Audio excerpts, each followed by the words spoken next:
ครูบาอาจารย์ทั้งหลายซึ่งมีหัวข้อครูบาอาจารย์ที่พระครูดูเนื้อพระรูปหนึ่งประธานวันนี้เป็นครูบรรลุเรียนกองความก้าวหน้าในเรื่องและครูบาอาจารย์ทั้งหลายจากดร.ส่วนแทนว่าต่อไปดร.ชื่องานแบบแรกสุภาพครับเนี่ยนะครับวันนี้สลากโจ้ครับผมเรียบร้อยครับ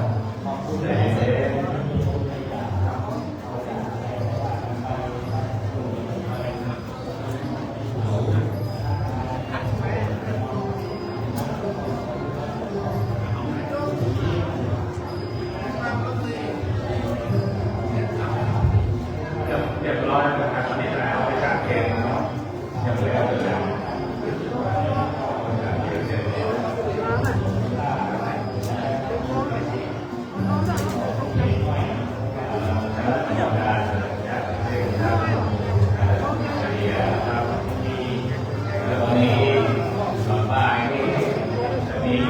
เปลี่ยนผ้าเลยวันนี้ก็จบแล้วไปสองไปสามเลยไป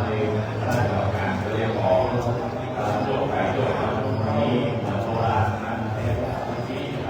ขอบคุณว่าอาจารย์ทั้งหลายที่ได้ก็เสนอผู้ที่ทำเนอผู้ที่ได้รับว่าซึ่งถ้ามีชีวิตอยู่138 ปีแล้วจริงๆแล้วภาวะเศรษฐกิจแบบนี้ปีนี้เรามีคนกาสะท้อนอำเภอเสริมแรงอำเภอแม่ออมแล้วก็ตอนนั้นก็สนิทกันใกล้ๆกันครับตอนนั้นพอที่อื่นตรงนี้ก็แต่ว่าการเรียบร้อยแล้วการทำหลายกระโหลกการตอนแต่ได้ตาลบของเราตรงนี้ว่าทำไมจะดูมาสั่งเข้ากันนะครับวันนี้ก็ขอขอบคุณและโมทนาญาติโยมที่มาจากสถานที่ต่างๆและ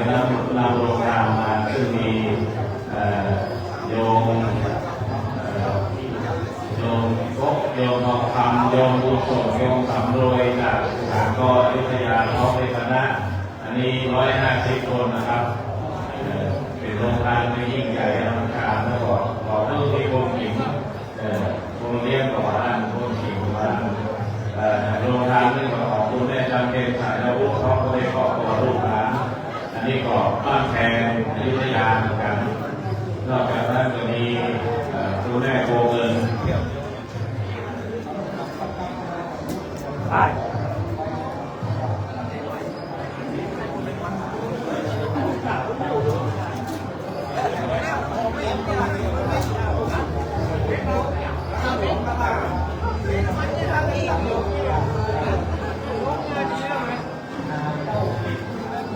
แล้วก็มีคณะสัตแม่โกเงินครูวงพร้อมด้วยลูกหลานนำตำปูม้ากับลาบปลาจากแม่กุ้งอำเภอแม่ริมลูกศิษย์ครูบามโนจากกองสันได้นำอาหารเลี้ยงท่านโดยเฉพาะต้องการปูม้าที่ปูสั่งมาจากพัทยาสดๆนะครับก็มีโรงงานของพระราชการดึงมันลงไปไหนปลาหน้าปลาแง่ที่ความมันลงของเขาแม่อันนี้ไปเลี้ยงตลอดเดือนที่ได้ชื่อขอบคุณในโมทนาเป็น5 ปีเลยพระราชการพระอาจารย์ทั้งหลายถ้าใครเป็นเนรอยู่เป็นพระอยู่เป็นเจ้าเลย5 ปีมารับประดึงรอบนึง5 ปี1 ครั้ง5 ปีมาที่ขาดมาได้ขอบคุณนางฟ้าจากฟอนกับคนเราได้ทุกหมู่บ้านทุกคนแล้วก็คณะครูโรงเรียนต่างๆที่นำจากฟอนโรงเรียนที่ได้ฝึกฝนในวิชานาฏศิลป์ได้นำมาแสดงเพื่อกับพี่น้องศรัทธาญาติโยมในมาในงานวันนี้ได้ ได้ยินได้ฟังได้ชมเรื่องขอบคุณคุณโยงไก่รัชรพรจากพิษณุโลกพร้อมในคณะที่มาจากหนองบัวลำพูอุดรที่ได้นำอาหารมาเลี้ยงพระซึ่งมีพะโล้ไข่จับได้นอกนั้นก็มีหลายคณะโยมพระไก่เข้ามาข้างในเลยแต่ถ้าได้ญาติโยมทั้งหลาย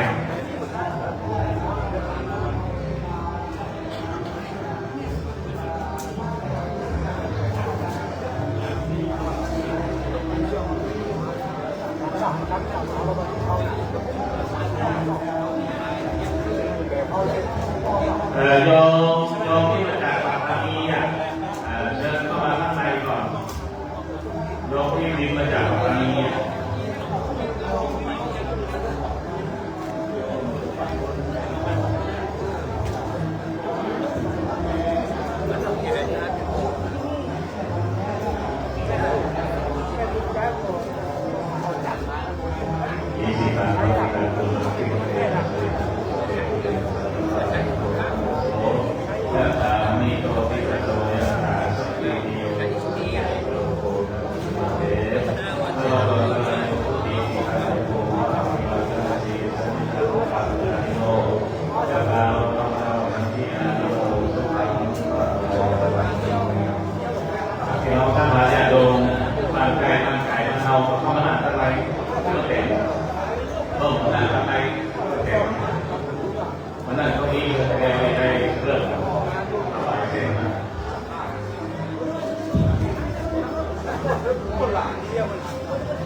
เราสถานเนี่ยโดยเป็นสังคมในฐานะนี้เราลงไปเราเล่าที่มาจากสถานที่ต่างๆแต่ตอนนี้ถึงเวลาที่เราจะได้ถวายเช่นสลากแก่พระสงฆ์นั่นเด้อขอเชิญมาเข้าในพิธีมาอยากน้ำหมายทางเริ่มน้องทั้งหลายบ้านไกลสถานที่ยังว่างอยู่เดินเข้ามาในข้างในนั่งเย็นสบายกายสบายใจ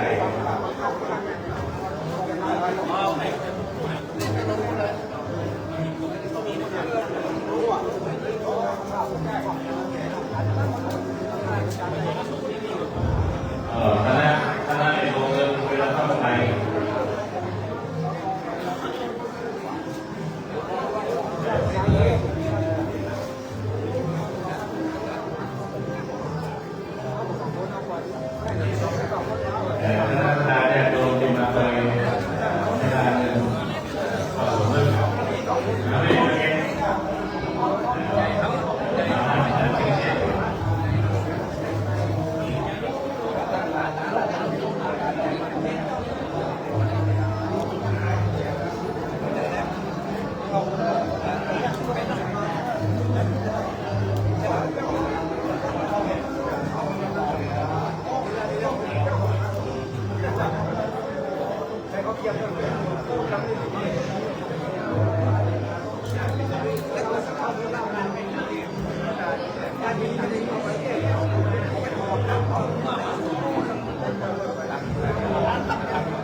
รีบแบบนี้แล้วแย่ๆตรงนี้ก็จะมีระดับแรงนะแต่5 ปีนะพวกเราแจกขึ้นมาตัวโอเคเราเอาในระดับหน้าเราอ๋อ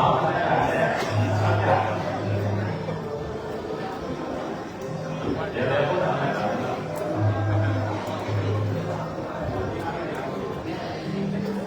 ถ้าคนเดียวแล้วก็ไม่ได้ตั้งสักตรงนี้พอไม่เสร็จ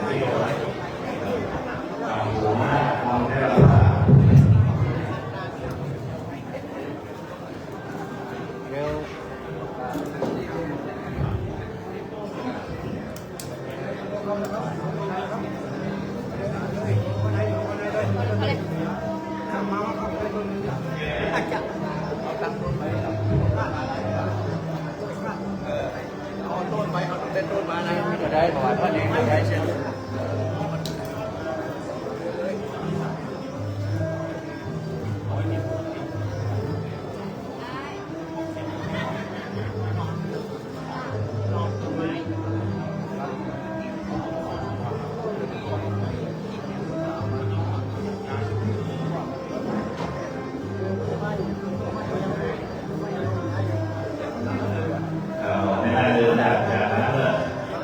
เอวังสุจตาวานิวานาสุรานิเวสัสสะเอวะเอวะเอวะเอวะเอวะอิสิตังปะริตังโยมังคิโตเมวะสมิสันตุสะเรตุเรตุสังฆปะนะโมตัสสะ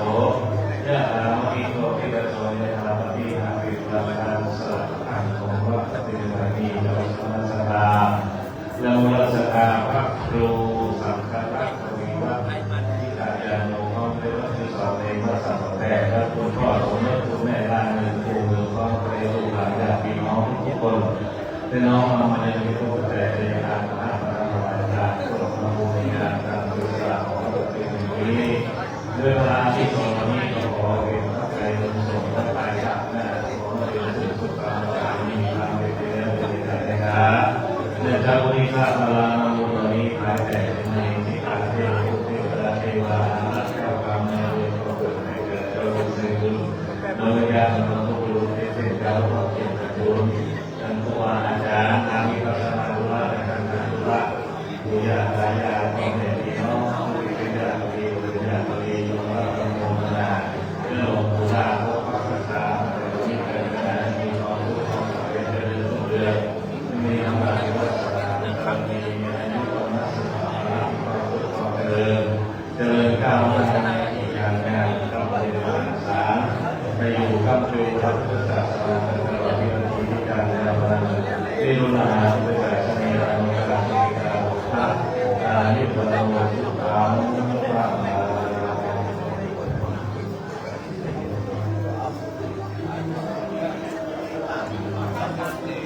แต่ขอถวายความเคารพพระเดชพระคุณครูบาอาจารย์พระสังฆาธิการทุกรูปนะครับหลับบุตรสามเณรทุกส่วนพระองค์เจริญพรผู้นำในชุมชนเมืองคอนใต้และกล่าวทางฝ่ายบริหารเทศบาลปีท่านนายกรองนายกท่านสภทุกท่านเจริญพรแก่ชุมชนผู้มีเกียรติทุกท่านทุกคนตรงนี้เราได้มาร่วมประมูลถวายการกระทำที่วัดปฏิบัติเวลาเดินทางเลยเกือบจะ13 นาฬิกาแล้วนะครับต่อไปนี้เราจะได้เริ่มประกอบพิธีถวายเส้นกระทำเพราะว่าหนึ่งเอามีงานที่จะเปลี่ยนผ้าหลวงปู่อยู่รออยู่ข้างหน้าแล้วก็ที่ดูกระดาษญาติโยมก็อยู่ในเส้นกระดาษแดดร้อนอันนั้นเราจะได้เริ่มทำพิธีทุกตนสนใจแล้วมาพบขาดไปเป็นตนสองตนจะได้มาทำอยู่อันนั้นโอกาสนี้การไปทักทำดื่มหรือว่าเราตามเราเนี่ยเราทำไปเรียบร้อยแล้วต่อไปนี้เราจะเป็นการกล่าวคำถวายเส้นสารพัดและก็ถวายเส้นสารพัดแต่วันนี้ก็ต้องขอแสดงความเสียใจกับทุกคนทั้งท่านไปที่ได้ตั้งอกตั้งใจในการเตรียมโจทย์มาวันนี้นะครับเนื่องจากสถานโจทย์ที่ว่าประเด็นก็คือว่าโควิดวันเลยอารวมอย่างว่าได้มีตลาดโจทย์คือโจทย์คือจับวันนี้เนาะเพราะฉะนั้นก็แต่ว่ามีโจทย์ประจำทุกคนมีโจทย์ประจำทุกคนโจทย์น้อยโจทย์ใหญ่แต่ละแต่เนาะตำบลคนใกล้ปีนี้มีตลาดพักเกิดขึ้นอยู่2 วัดแรกของวัดนั้นวัดตำบลละวัดปีละวัดละวัดละวัดได้ทำการพวงติงจากผู้รักผู้ใหญ่ผู้สูงวัยทั้งหลายว่าโอ้ยพ่อเราแม่เราอายุนะครับหน้าแม่10 ปีลูกแรกก็ได้ตาหน้าอย่างก็เลยต้องรับ เรียนกันมาประชุมกันใหม่กันเลยเข้าไปสอนวัดปีหนึ่งปีนี้ก็เลยรถวัดไปเรียนรองพยาพงเรียบร้อยไปเมื่อ2 ปีวันนี้รถวัดปฏิบัติหลวงปู่ลาที่ที่ชาวเวียดซึ่งก็เป็นวันที่ใกล้กับวันกตัญญูด้วยนะท่านก็วันนี้ตามปกติแล้วก็จะมีการสะเดาะเคราะห์ร้องไห้แล้วมันจะมีวันกตัญญูแต่วันทีนี้ก็โอกาสตามสารพัดคณะกรรมการรับน้อมเนาะต่อไปเราจะได้คือพออาจารย์คนอ่านประทีปจันทร์แปลงได้กล่าวคำถวายเส้นสารพัดเรียบร้อยแล้วเราก็จะนิมนต์หลวงพ่อพระครูอนุญาตประยุทธ์ไทยปโลคณกรรมปโลเส้นสลักก่อนที่จะนำถวายแต่พระภิกษุสามเณรเป็นลำดับต่อไปครับก็พอไปแล้วนะครับผมจะเอาคำถวายพอองค์การนายกสมศักดิ์ได้ประกาศเส้นสลักภาพว่าปีนี้ได้เส้นสลักอะไรเดินเกิดนมัสการนะครับวันนี้คณะสภาวัดป่าตึงเรานะครับได้จัดงานสลากพระเส้นรวมถึงหมดนะครับ1,234 เส้นนะครับถวายพระสงฆ์115 รูปละ7 เส้น805 เส้นนะครับข้าพระเจ้าสอบ429 เส้นนะครับวันนี้หมดจำนวนทั้งพระทั้งเนรถวายเต้าเดียวกันหมดนะครับเนาะเอาถวายเต้าเดียวกันหมดเลยนะครับเรื่องตอนนี้ก็พระราชนิมนต์พระสงฆ์4 รูปได้อุปโลกก็กล่าวคำถวายก่อนนะครับกล่าวคำถวายครับครูอาจารย์เอาคำถวายว่านะโมพร้อมกันนะครับนะโมตัสสะภะคะวะโตอะระหะโตสัมมาสัมพุทธัสสะนะโมตัสสะภะคะวะโตอะระหะโตสัมมาสัมพุทธัสสะนะโมตัสสะภะคะวะโตอะระหะโต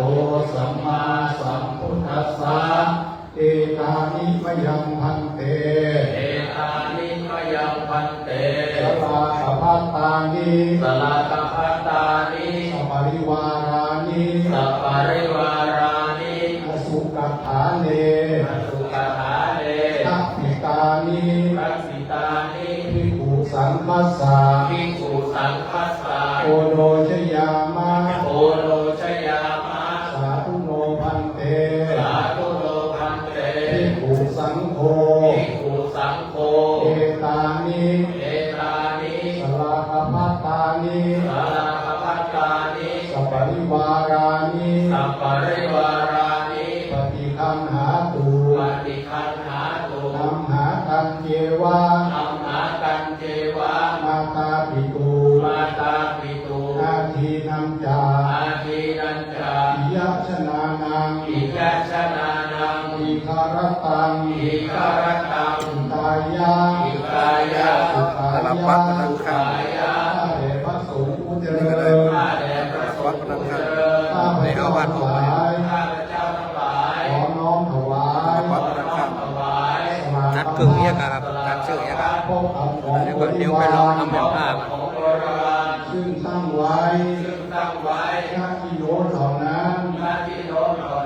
แด่พระภิกษุสงฆ์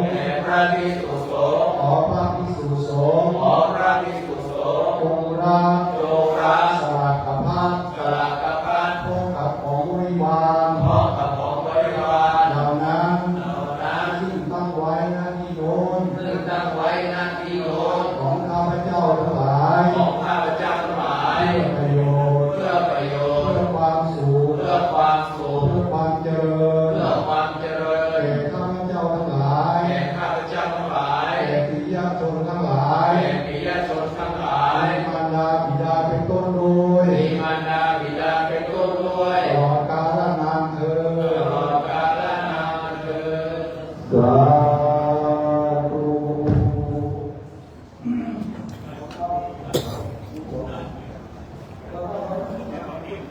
ข เข็นเส้นอ่ะโอ้ก็เป็นส่งมาลงไม่ได้หมด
ช่วยกันแจก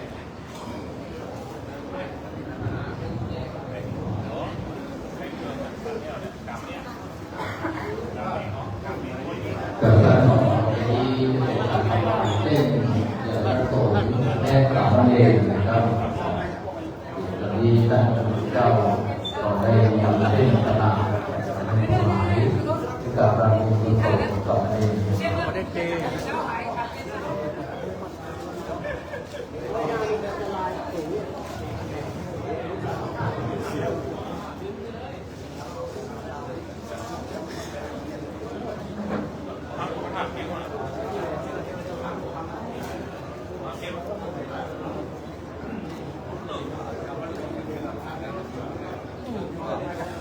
เ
ครูบาอาจารย์ที่รับเส้นจะลองนับดูแล้วว่าครบ7 เส้นก่อนนะครับถ้าพระองค์ไหนบอกครบ7 เส้นก่อนช่วยบอกกำเนิดบอกกำนะครับ7 เส้น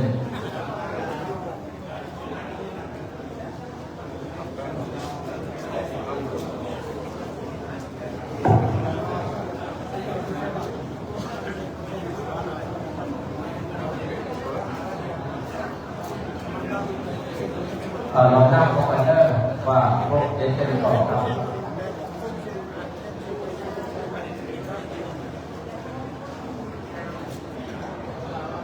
ก็ปีนี้เราได้เส้นตลาดอยู่1,200 1,234นะครับซึ่งเพราะว่าเห็นว่า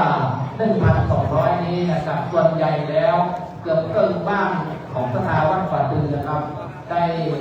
ถวายก่อนหน้านี้แล้วเปิดเบาเส้นนะครับน้องเปิดเบาเส้น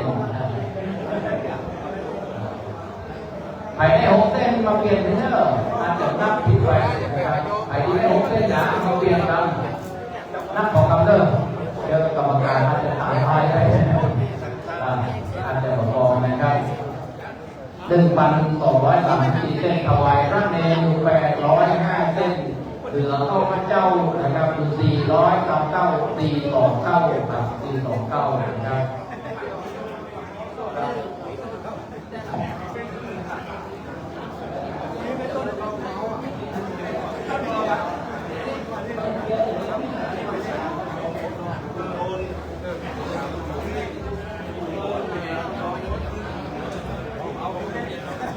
กับแจ้งครับครูบาอาจารย์นะครับสำหรับเบอร์นะครับ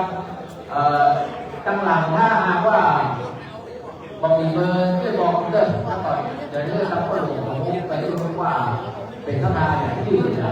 เบอร์1จะอยู่ตั้งแต่รอบวิหารที่ไปครับ1 2 3 4 5จะอยู่ข้างวิหารครับหน้าวิหาร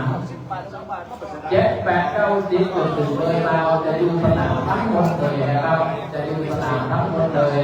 1 ถึง 5จะอยู่ข้างวิหารครับหน้าวิหารนะครับเบอร์นะครับนอกนั้น7 8 9 10ในที่2เลยเบอร์เราจะอยู่สนามหมดเลยนะครับเนาะเพราะว่าเอาในความสะดวกกับครูบาอาจารย์เราเพื่อที่จะได้ไปอ่านเส้นได้สะดวกนะครับจะต้องพูดไปถ้าหากว่าอันไหนที่บอกมีเบอร์หรือว่าบัตรชัดเจนก็ทางคณะกรรมการซึ่งเขามีคณะกรรมการดูแลแต่ละเบอร์อยู่เบอร์ละ2 คนที่จะอำนวยความสะดวกคือกับ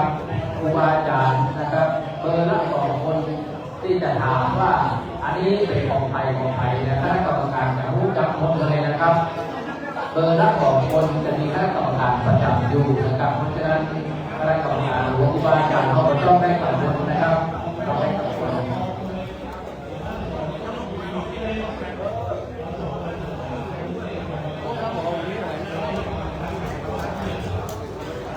ตอนนี้เรียบร้อยแล้วนะครับก็ถวายเส้นคนเรียบร้อยแล้วนะครับเดี๋ยวจะได้อนุโมทนานะครับได้ฝันก่อนนะครับเชิญทุกท่านนะครับได้เตรียมน้ำยานะครับตอนนี้ประธานสงฆ์จะได้ฝันก่อน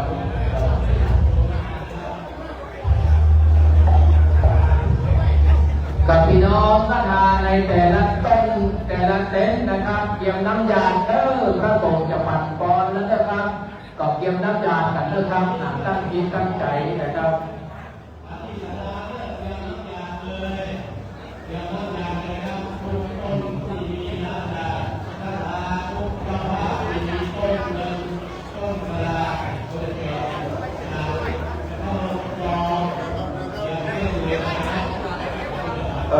สถาทั้งหลายตั้งอกตั้งใจรับพรจากพระสงฆ์สามเณรเด้อ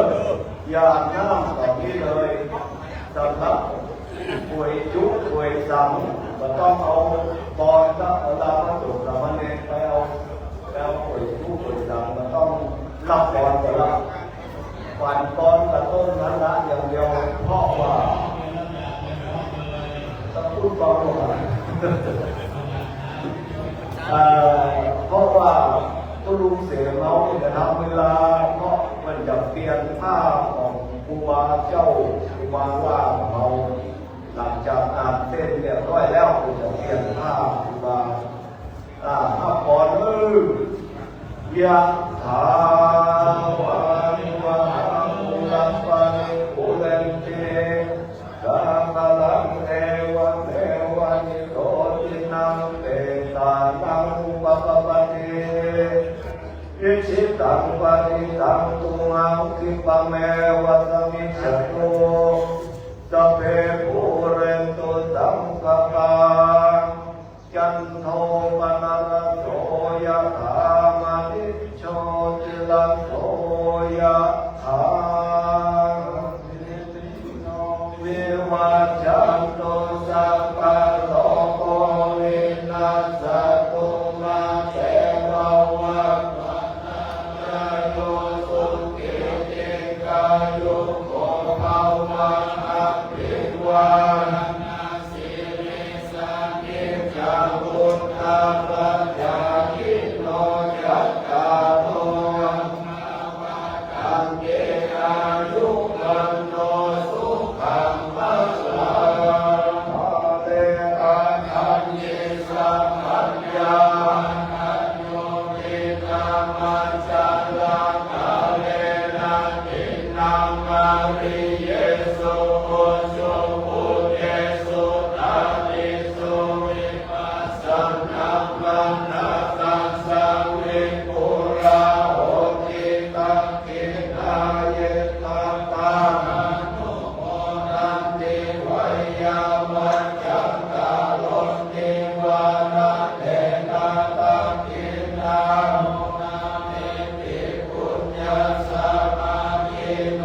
ตัสสะมานันเตหังสังกิวานาจิตโต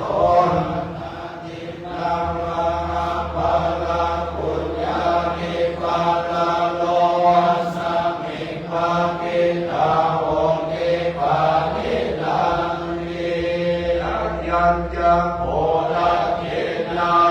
นาสังฆเมสุมาเจเตนาอิกาลักขังกิตายัสสะทานาโสมาคัมปันติโสยะติธัมโมจะอายังเอกัสสิโตเวทานาปุจจารังกัตตาหุลาลังมะลังยังมิปุถธัมมานุปะกินนังมุเมปุญญังปัสสุตังนานัปปะกันตินายุวัคคะโกขันนาวัฏนาโกสิริวัฏฏะโกยัสสะวัฏฏะโกภาลาวัฏฏะโกวันนาวัฏฏะโกโอภาวัฏฏะโกโหตุสัพพันตาทุกขโลกภัยยานาโสกัสสันตุจุปัฏฐวาอันเนกาอัตตารายามิมินัสสันตุจันเตจัสสัจจยสิทธิทานังลาภังโสติระภัยยังสุขังพลังเสเลอายุจังวันโนจะโภคังบุติจยสวังจะอายุจะชีวสิทธิภาวันตุเตภ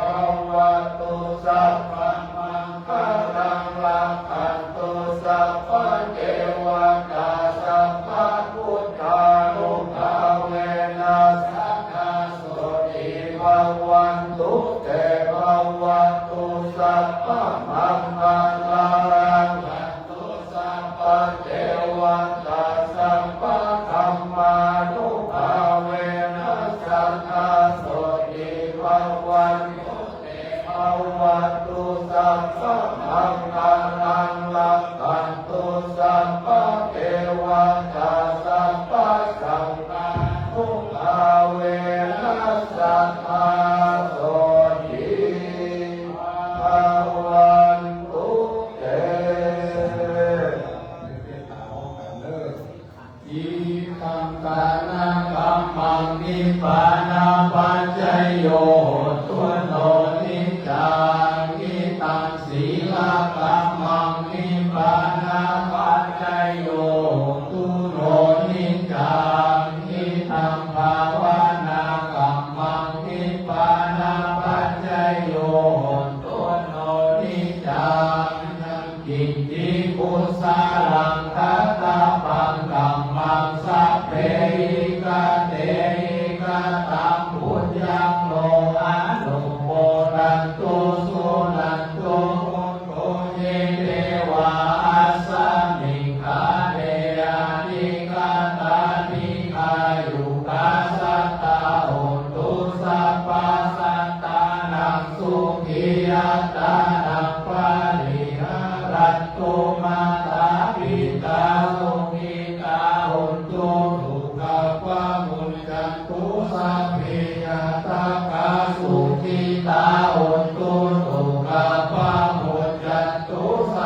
ปันตามิหันเตสัมมาปารานังธัมมาทังเนพันเตมยังกันตังปุญญังสามินานุโกติตัมมังสามินากันตังปุญญังไมหังคาตัมมังสาธุสาธุอนุโมทามิ ยัตถาโรนัมภาวะธัมปิอายุวันโนสุขังปะลา สาธุครับในนามของคณะสาวัดป่าจึงขอกราบขอบคุณมาจากทุกผู้นะครับพี่น้องนะครับก็ทุกคนอยู่นะครับตอนนี้พระสงฆ์จะได้ลงประทานเส้นเลือดขอพี่น้องมาทางเราทั้งหลายช่วยพอกันเลยอันใดเป็นภาระอันใดเป็นธรรมนะครับก็จะพอกันเนาะ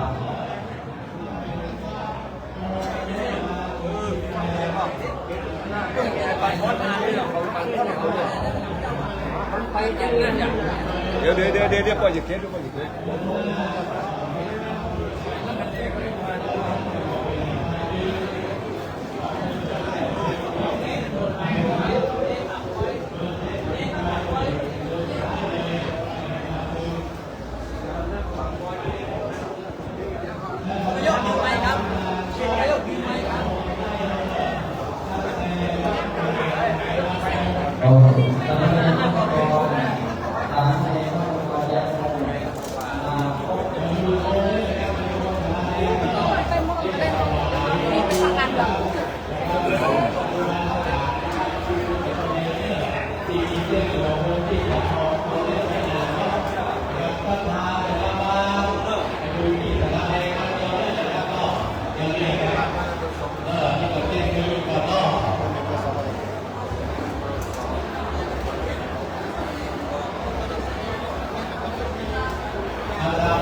คณะกรรมการนะครับคณะกรรมการตามเป็นนะครับเนาะก็ช่วยดูด้วยเด้อเพราะว่าจะต้องเป็นคุณนาคุยจ้องนะครับเป็นคุณนาคุยจ้องอายุนะครับก่อนโดยยูที่จากคณะกรรมการที่เราได้อู้กันไว้นะครับจะมีขึ้นอยู่กับตัวที่ได้ของคณะกรรมการขอประจำชุดเป็นนะครับคณะกรรมการแต่ละเบอร์ละ2 คนและก็พี่น้องเจ้าของต้นเจ้าของมวยก็ต้องช่วยคณะกรรมการเด้อเพราะว่า2 คนนี้บอกไหวแน่นะครับเนาะคือเป็นดุลพินิจของคณะกรรมการนะครับที่จะเริ่มต้นสินใจอย่างไรแต่ต้องเป็นที่ทางเรื่องว่าเราส่งตัวอยู่ที่เพื่อถูกตัวมาเส้นเสร็จเป็นเวลามาเส้นเสร็จของผู้เจ้าวัดเอาไปต่อให้แต่ละเบอร์ที่เหลือนะครับส่วนตัวผู้เจ้าการเส้นเสร็จก็เป็นคนผู้เจ้าแต่ละว่าแต่ละเบอร์ไปขอพรแต่ละเบอร์นะครับ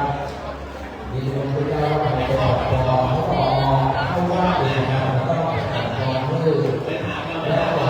การพรเส้นเบอร์การที่เราเป็นน้องบูชาได้บูชากันเอาเข้าใจก็ประกาศไปเลย ดูที่เป็นอะไรเป็นที่ตาดังโอ้เดี๋ยวก่อนเนอะทางด้านตาดังก็แบบที่ตอนนั้นก็ระวังดูปากได้สวิตที่นักกีฬาได้เหมือนเดิมที่เราเห็นเวลาทำตรงไป เวลาจะมีสิ่งล่าอะไรเนี่ยอย่างเดียวได้ครับเรียนสอนเวลาไม่ได้มาสอนนะครับเรียน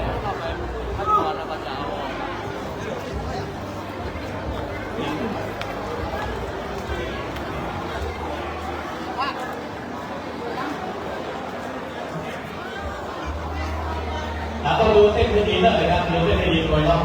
แต่เราต้องตั้งนะครับแต่เย็นๆเราจะได้เวลาตั้งที่นะครับในช่วงนี้นะเราจะถึงบ่าย 4 โมงบ่าย 4 โมงมองไปแค่4 โมงแล้วผมไปผ่านบอลนี่คือสถานเราเอาง่ายๆแต่ได้อยู่ในส่วนของการบอล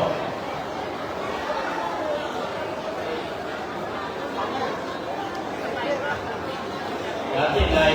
ไปออกโทรอ่านต่อผมก็เลือกไม่ได้นะเขาไม่ได้เลยนะมาที่บอกในการที่ได้แบบว่าสามารถเลือกเนาะก็หาเจ้าเส้น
ที่จะเข้าไป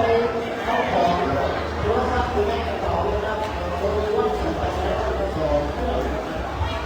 ก็สามารถที่จะไปดูช่องดูอย่างไรนี้ผมก็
nha, thầy chốt lặng cà pháo.